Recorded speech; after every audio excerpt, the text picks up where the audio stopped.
There is nothing as powerful as a changed mind. You can change your hair, your clothing, your address, your residence. But if you don't change your mind, the same experience will perpetuate itself over and over again.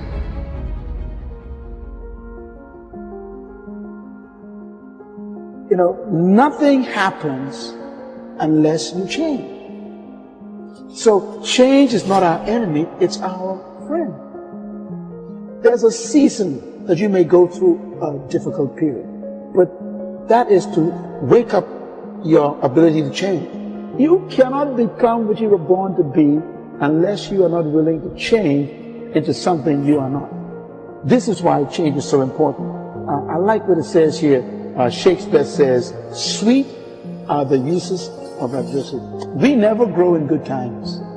We never advance unless we're under pressure. Change comes to improve and to advance your life, not to destroy you. I think that we often forget this. And we're gonna face hardships. We can't avoid pain. We can't avoid trouble. All we can do is prepare our mindset so that we don't get overwhelmed by our circumstances. A lot of people, when they have a negative circumstance take place in their life, they react negatively to it. And that seems almost natural. In fact, that is natural. Something negative happens to me, my reaction back to it is negative. But this is why you have to change your mindset. I've seen people who had the education to go up, they had the gifting to go up, they had the talent to go up, didn't have the right attitude. And eventually, if that attitude, if that heart, if that invisible part isn't right, you can have all the talent in the world, but you will always end up getting spoiled by your own attitude. Yes, you'll get the opportunity. Yes, you'll get the job. Yes, you'll get the deal, but you won't be able to keep it because your attitude will corrupt every opportunity that life offers you. You never saw it coming. Life isn't what happens to you when you're looking. What happens to you when you're looking is called a plan. Life is what happens to you when you're not looking, when your guard is down, when your back is turned. It's going to work on a Friday morning feeling good and having your boss call you in. And you know she has a look on her face and you know that look isn't good. You know the economy isn't so hard and we've got to let you go. And all you can think about are those 3 kids you have at home. You know, life is coming home from work and finding that note on the kitchen table saying, hey, I can't do this anymore. I'm sorry, I love you, but I've got to go. And you're frustrated and you're betrayed and you're furious and you're angry, but all you want to do is hold them again. All you want to do is hear those words whispered in your ear, I love you again. No, that's life. How do you handle that? How do you deal with that, those sort of situations? You see, it's been said 100 times and I'll say it again. You've got to go through it. That's all it is. You've got to go through it. And going through it is not a function of just being courageous.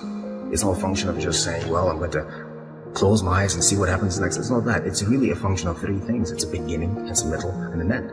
And before you go through it, there's a choice. You make a choice to say, well, I'm either going to stay here or I'm going to be over there someday, somehow. It's a choice. So going through it and thinking about these 3 steps, beginning, middle, and end, you can really save yourself a lot of trouble and you can discover something more about yourself. It's called life and it's not personal. Stuff's going to happen. And if you make it to the 40-yard line, if you can make it to age 40, between 40 and 60, it begins to intensify. All kind of things happen. Between 40 and 60, my mother was diagnosed with breast cancer and finally died. Between 40 and 60, I was diagnosed with prostate cancer. Between 40 and 60, I went through a divorce from someone that I loved very much. Between 40 and 60, had a nationally syndicated talk show, highest rated, fastest canceled talk show in the history of television. Between 40 and 60, oh, life put a whooping on me. It ain't personal. It's called life. I was homeless, man. I mean, you're in a position where you're going, I got nowhere to go except up. I might as well keep hustling. I was in comedy. I just wasn't making nothing. All the money I was making, I was sending back home to my wife and kids. That didn't last. She got tired of that real fast. But I couldn't go back to Cleveland because I wouldn't have enough money to drive back down south to perform. One time I drove to the house in Cleveland. I finally got enough money. I drove to the house in Cleveland. Everybody was gone. I didn't see my kids for almost 2 years. They just left, boarded up the house. So next thing you know, I'm in the car. I lived there, but it taught me determination, man. I'm a really, really determined person. It also taught me that no matter what happens to you, it ain't over. I was determined to be something. As long as God wakes you up, that means he ain't through with you yet. There is nothing as powerful as a changed mind. The only way off of welfare is to change your default settings. The only way to get a good education is to change your default settings. As long as you're programmed with what you can't do and what you can't be and what you can't have, you will never get up.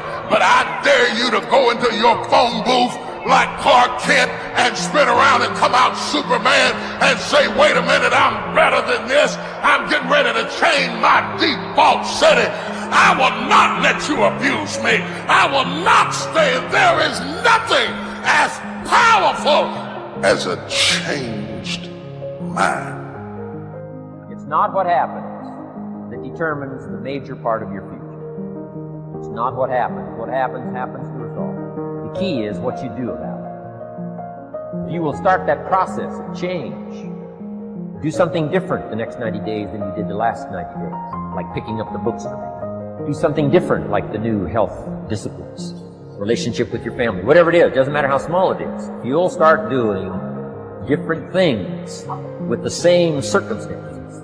Since we cannot change the circumstances, but we can change ourselves. We can change what we do. Anytime you go through something, there's a fight. It's either a spiritual fight, an emotional fight, a physical fight. There's some sort of fight. But the key to the whole thing of this fight is that the form is in the fight.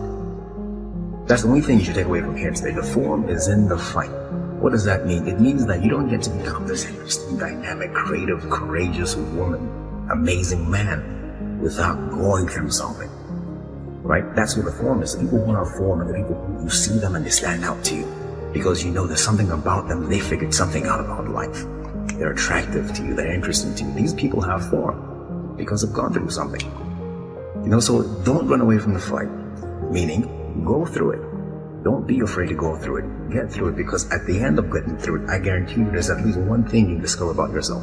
You discover that there's a version of you haven't discovered yet. You don't even know exists yet.